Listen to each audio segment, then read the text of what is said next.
नमस्ते दोस्तों, story with family channel में आपका स्वागत है। आइए आज की कहानी शुरू करें। आज सुबह सुबह जैसे ही तनु का फोन दीनानाथ जी के मोबाइल पर आया, उनकी पत्नी सुधा ने उन्हें फोन स्पीकर पर डालने का इशारा किया और उन्होंने सिर हिलाकर स्पीकर ऑन कर दी। उधर से तनु हंसती हुई बोली, हेलो पापा, आपने अगर फोन का स्पीकर ऑन कर लिया है और मम्मी फोन के पास आ गई है तो मैं अपनी बात शुरू करूं? पिछले 2 महीनों से यही चल रहा है। तनु का फोन जब भी आता है, दीनानाथ जी फोन का स्पीकर ऑन कर देते हैं, क्योंकि तनु और उसकी मां सुधा की बातचीत बीते 2 महीनों से बंद है, जब से तनु ने अपना निर्णय सुनाया है कि वह शादी अपने कलीग और स्कूल फ्रेंड रुपेश से करना चाहती है। ये बात जानते ही दोनों मां बेटी के बीच अबोलेपन ने अपना स्थान ले लिया। लेकिन जब भी तनु का फोन आता है, सुधा अपने सारे काम छोड़कर फोन के करीब आ जाती है, ये जानने के लिए कि तनु क्या कह रही है।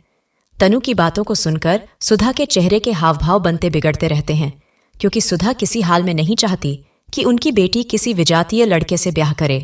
वैसे सुधा कई दफा रुपेश की मां मिसेस गुप्ता से तनु के स्कूल फंक्शन और पेरेंट्स टीचर मीटिंग में मिल चुकी है।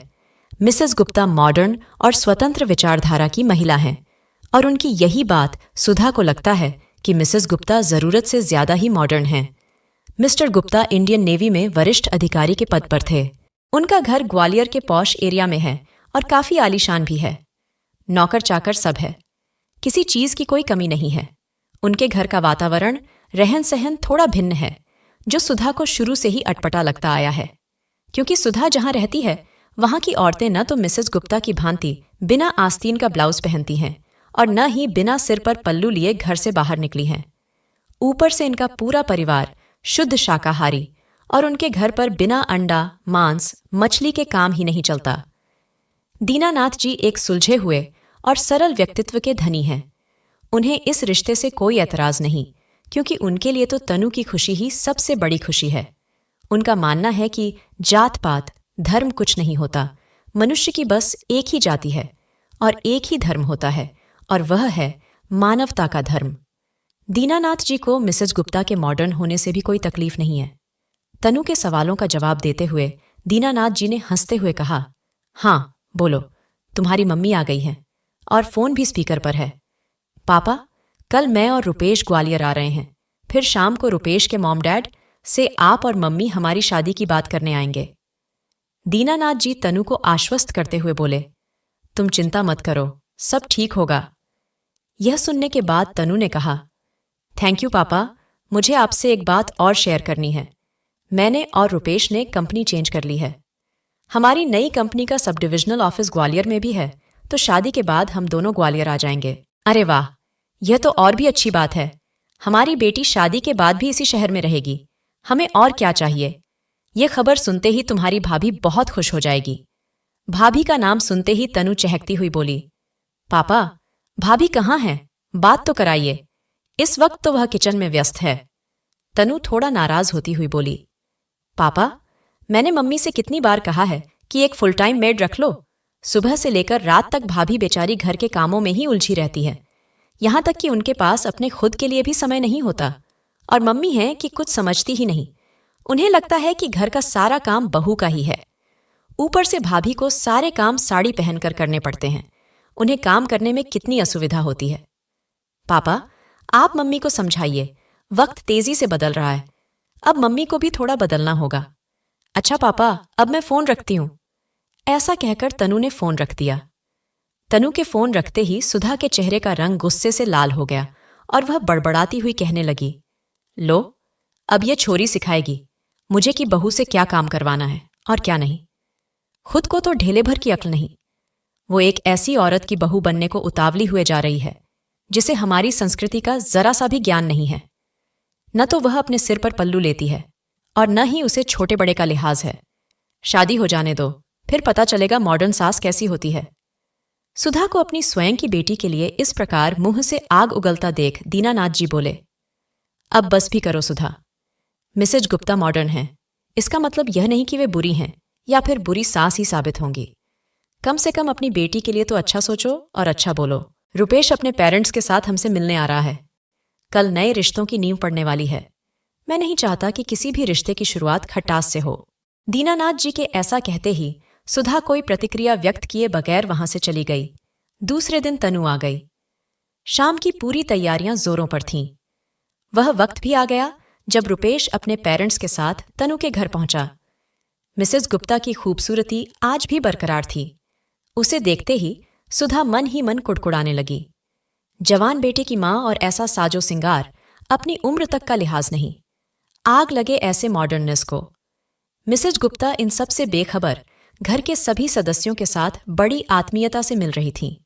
बातों ही बातों में मिसेस गुप्ता ने कहा, मैं बड़ी खुशनसीब हूं जो मुझे तनु जैसी खूबसूरत और समझदार बहू मिल रही है। मैं ढूंढने भी निकलती तो तनु जैसी बहू मुझे नहीं मिलती।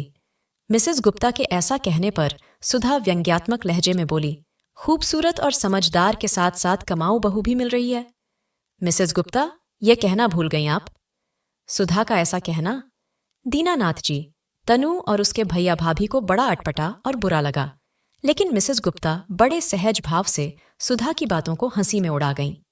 शादी की तारीख तय हुई और कुछ सप्ताह बाद तनु और रुपेश की शादी बड़ी धूमधाम से हो गई। शादी में आए सभी मेहमानों द्वारा शादी में किए गए शानदार इंतजाम को लेकर खूब तारीफ हुई। साथ ही साथ तनु व रुपेश की भी काफी प्रशंसा हुई। इन सब के अलावा सभी की जबान पर एक और बात की चर्चा जोरों पर थी, और वह थी मिसेस गुप्ता की लेटेस्ट ज्वेलरी, स्टाइलिश साड़ी और उनका हेयर स्टाइल। सुधा के सभी सगे संबंधी और सहेलियां उससे यह कहने से नहीं चूकीं कि सुधा बहन, तुमने तो दामाद के संग समधन भी बड़ी जोरदार पाई है। तनु की सास तो बड़ी मॉडर्न है, इस उम्र में इतना स्टाइल, कमाल है, तुम्हारी समधन तो काफी स्टाइलिश है। सभी के मुंह से बस एक ही बात सुनकर कि तनु की सास तो बड़ी मॉडर्न है, सुधा के कान पक गए। और जब तनु शादी के बाद पहली बार घर आई तो सुधा तनु की खैर खबर लेने के बजाय उससे कहने लगी, कैसी है तेरी मॉडर्न सास? सजने संवरने के अलावा भी कुछ करती है या बस सारा दिन केवल आईने के सामने ही बैठी रहती है? अपनी मां का इस तरह बात पे बात तनु को उसकी सास के मॉडर्न होने का ताना देना उसे अच्छा नहीं लगता था। इसलिए धीरे धीरे अब तनु अपने मायके आने से कतराने लगी। बस फोन पर ही अपने पापा और भाभी से बात कर लेती। ऑफिस का भी यही हाल था। तनु के हर फ्रेंड और कलीग को बस यही जानना होता है कि उसकी सास का उसके साथ कैसा व्यवहार है, उसे परेशान तो नहीं करती है, और तनु अपनी सास के होते हुए इतना फ्री कैसे रहती है, क्योंकि सभी को लगता है कि तनु की सास बड़ी तेज तर्रार, स्टाइलिश और मॉडर्न है। तनु को यह बात समझ ही नहीं आ रही थी कि लोग सभी को एक ही तराजू पर क्यों तौलते हैं।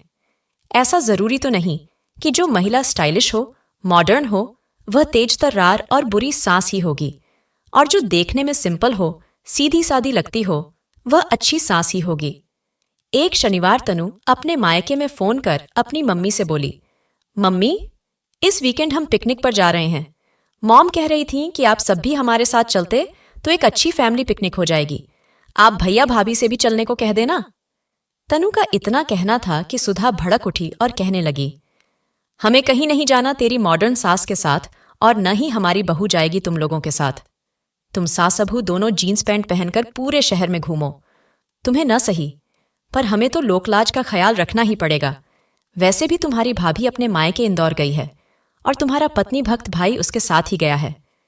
दोनों यहां होते भी तो हम में से कोई कहीं नहीं जाता तुम्हारे मॉडर्न परिवार के साथ, क्योंकि उस दिन मेरे गुरुजी का जन्मदिन है।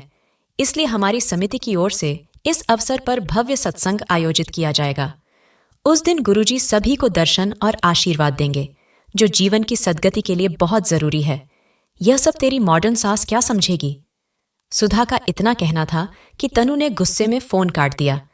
निर्धारित दिन पर तनु अपने पूरे परिवार के साथ इधर पिकनिक के लिए निकल पड़ी, उधर सुधा और दीनानाथ जी गुरुजी से आशीष लेने सत्संग के लिए निकल पड़े। आज पूरा दिन परिवार के संग इतना अच्छा समय बिताकर तनु काफी खुश थी। उसे बस इस बात का अफसोस था कि आज की इस खुशी का हिस्सा उसके अपने मम्मी पापा नहीं बन पाए थे। पिकनिक से लौटते वक्त तनु इन्हीं सब बातों में गुम थी कि अचानक उसका मोबाइल बजा। फोन किसी अनजान नंबर से था। फोन रिसीव करते ही तनु की आंखों से अविरल अश्रुधारा प्रवाहित होने लगी। यह देख तनु की सास ने उससे कारण जानना चाहा तो तनु रोती हुई बोली, मम्मी का फोन था। सत्संग से लौटते हुए मम्मी पापा का एक्सीडेंट हो गया है। पापा गंभीर रूप से घायल हो गए हैं। मम्मी को भी हल्की चोटें आई हैं। मोबाइल भी टूट गया है, इसलिए उन्होंने किसी दूसरे के मोबाइल से फ़ोन किया था। भैया भाभी शहर से बाहर हैं और वहाँ सिटी अस्पताल में पुलिस प्रक्रिया में देर होने की वजह से पापा का इलाज शुरू नहीं हो पा रहा है। मम्मी बहुत घबराई हुई हैं और परेशान हैं। इतना सुनते ही मिसेस गुप्ता बोलीं, तुम्हें रोने या परेशान होने की ज़रूरत नहीं बेटा। शहर के डीएसपी से मेरा बहुत अच्छा परिचय है। मैं अभी उन्हें फ़ोन कर देती हूँ और अस्पताल में भी फ़ोन कर देती हूँ। वहाँ भी मेरी पहचान के काफ़ी सीनियर डॉक्टर हैं, वे सब संभाल लेंगे। तुम्हें चिंता करने की ज़रूरत नहीं और कुछ घंटों में तो हम भी शहर पहुँच ही जाएंगे। ऐसा कहती हुई मिसेस गुप्ता ने अपने कई मित्रों और पहचान की नामी गिरामी हस्तियों को फ़ोन कर तनु के मम्मी पापा को हर संभव मदद करने को कह दिया। जब तनु अपने पूरे परिवार के साथ अस्पताल पहुंची तो उसके मम्मी पापा का इलाज शुरू हो गया था। पुलिस और अस्पताल के डॉक्टर व स्टाफ अपना पूरा सहयोग दे रहे थे। ये देख एक बार फिर तनु की आंखें नम हो गईं और उसके चेहरे पर अपनी सास के प्रति आदर और कृतज्ञता के भाव उभर आए। तनु की मम्मी 3 दिनों तक अस्पताल में एडमिट रहीं और उसके पापा 15 दिनों तक। मिसेज गुप्ता पूरी आत्मीयता से हर रोज अस्पताल में उनसे मिलने जातीं। उनकी वजह से तनु के मम्मी पापा को अस्पताल में कोई परेशानी नहीं हुई।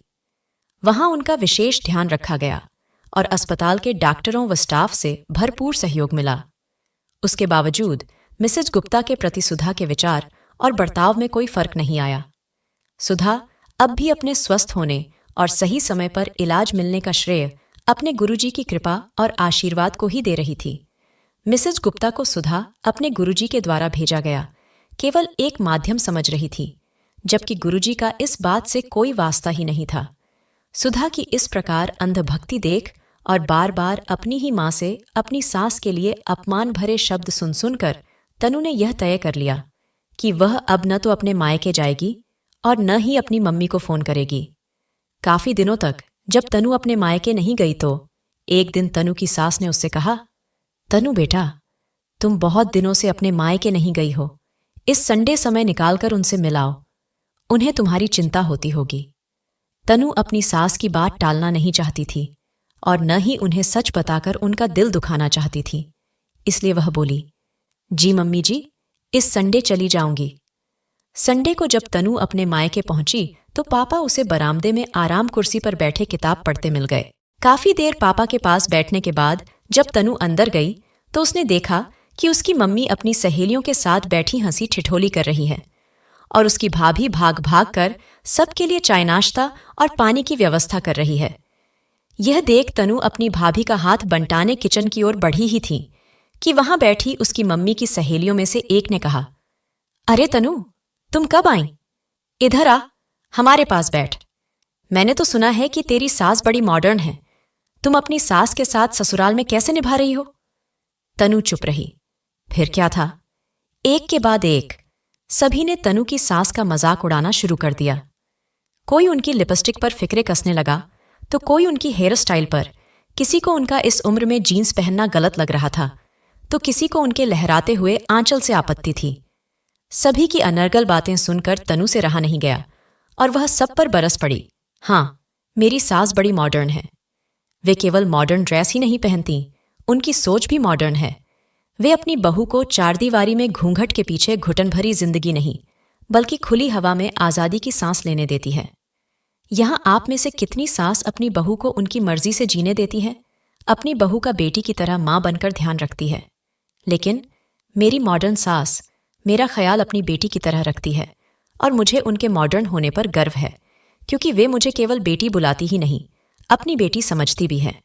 और सबसे बड़ी बात यह कि बुरे वक्त में साथ खड़ी रहती है, ऊपर वाले की इच्छा कहकर अपना पल्ला नहीं झाड़ लेती है। तनु की बातें सुनकर सबकी आंखें शर्म से झुक गईं और ये सब सुनकर तनु के पापा बरामदे में बैठे मंद मंद मुस्करा रहे थे। आज उन्हें लग रहा था कि उनकी बेटी ने वहां बैठी महिलाएं के साथ साथ अपनी मां को भी एकदम सटीक जवाब दिया है। पाठकों, आज की कहानी यहीं समाप्त होती है। आपको ये कहानी कैसी लगी, हमें जरूर बताएं। धन्यवाद।